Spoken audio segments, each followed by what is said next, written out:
Okay, what's good YouTube? Yeah, once more again, it's your boy J Prophet FX right here. So on today's video, I'm going to show you guys how a flip zone works.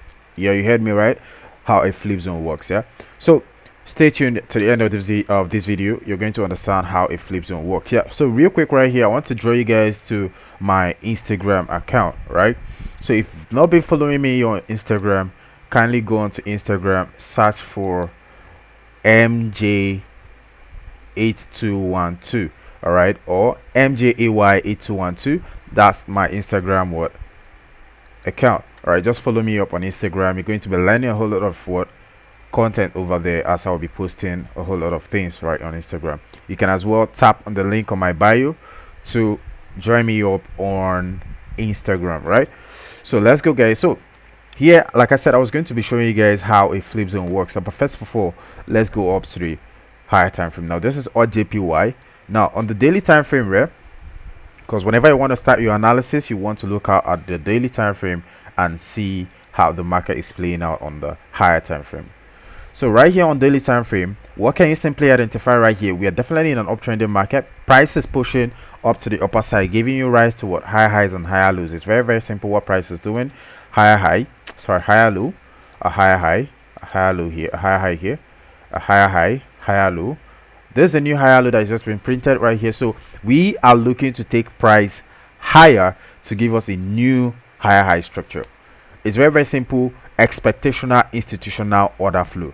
Yeah, that thing sounds so long, but that's just what it is. Expectational institutional order flow, right? So stay tuned, subscribe to my channel if you've not subscribed, turn on your post notification to get notified when next I'm going to post a video. Now the next video that is coming up on this channel is expectational order flow. Don't miss that video. Like I said, turn on your post notification. All right, so real quick into here on Audjpy, you are looking at the daily time frame and we can simply see a bullish market. All right, it's very, very self-explanatory with my diagrams right here. So you can see what high high here, higher low, higher high here, higher low, with my break of structure to the upper side indicating what? A buying market. All right, now what happened and how do we identify a flip zone? All right, so let's drop to like a 15 minutes time frame. Okay, yeah, we're down to the 15 minutes time frame yet. So let me show you guys how a flip zone works. Right, it's very, very simple how a flip zone works right here. So let's say we're building structures to the upper side, higher high, higher low, higher high, higher high right here, and a higher low. Okay, so I don't know how I'm gonna put it right here. And okay, yeah, so there's an area of demand. Let's say price is just kind of, you know, give change your character right here. We are bullish, like you would just assume you are bullish, right? So price just left out an area of demand just right down below here. There's an area of demand just right down below here, and all this now turns out to be liquidity. Okay, let me try and adjust this to the side. All these structures right here now turns out to be what? Liquidity. This lows that we're seeing right here. All this turns out to be what? Price liquidity. Okay, so what we are looking out for is for price to like drop down to this what? Area of demand right here. We expect price to drop into this area of demand, give us a price confirmation, definitely from a lower time frame, and we're going to what? Go long and continue the market to the upper side. But in a scenario where price taps into that order block right there, pushes up a little bit, drops and breaks the area of demand. All right, once price takes out the area of demand, there's a new area of supply responsible for the break of demand. That is what we call D2S, from a demand to supply what? Block. Same thing as what we refer to as flip zones, right? So once price returns, there's an area of supply right here responsible for what? The drop to the downside. Okay, now it's just like when we have a nice area of supply around here that counters the what? Buy movement into the upper side, right? And price hits that area of demand, area of supply, I mean to say, drops to the downside. Now we know that whenever an area of supply forms, there's always a sharp movement responsible for it.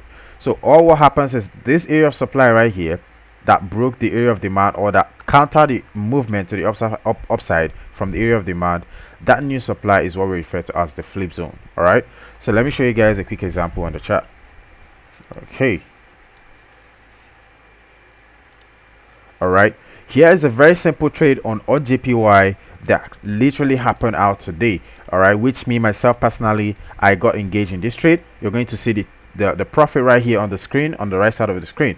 All right, so this trade right here is just a very simple setup. We're in an uptrending market and liquidity happens to form around this point, and I'm looking to buy from this area of demand right here. Now what happens, remember, there's still liquidity below. Now the reason why I had to like focus on this flip zone is because I still have areas of liquidity down below right here.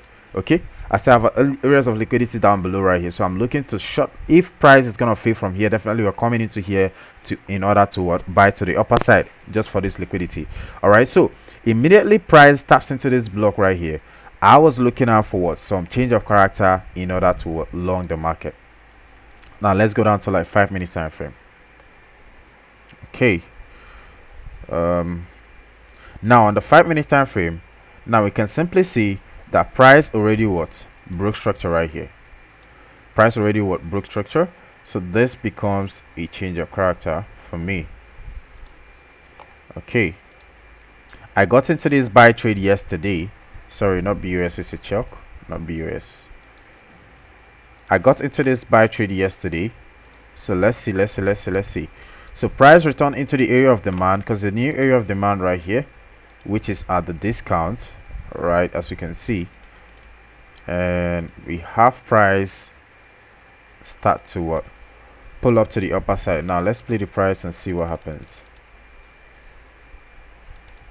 Okay, so there's a huge pump to the upper side, as you can see, all of a sudden sorry, there's a huge pump to the upper side right here, and boom. After that, we can see this area of demand happened to now fail. Let's see what happens right here.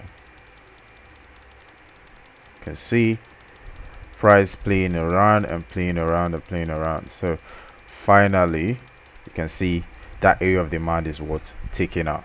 Okay, so as the area of demand is taken out, now what is there for us is this becomes a flip zone. Why is it a flip zone? Automatically you have some reaction from this area of demand, so that reaction to the upper side where price tried to push to the upper side but it failed and dropped to the downside. So what we simply have to do, or let's get back to the 15 minutes time frame. Okay, now on the 15 minutes time frame, now what I'm going to do is, now take a look right here. You can simply see this nice area or this nice indecision candle that kind of countered that sell or that buy move to the upper side. All right, as it countered it, now what I'm going to do is I just have to wait for price to return into some areas of premium for me to be able to execute and make use of that flip zone right there. Okay, so what do? I'm just gonna use my fib from this high right here up onto this low right here. So let me take this this zone from here to here. Okay, so any block I'm taking has to be above this high right here. Now let me change it to my my entry Fibonacci. Okay, automatically I have my entry right about this zone right here. Okay, so that means my entry has to be around here, and if you guys look forward, you can see that we have indecision candles just right about there. So here is where I put in my sell limit in the market. I put in some sell limit right about here, and so let's see what's gonna happen right here if price comes in there. Let's see what price is gonna do.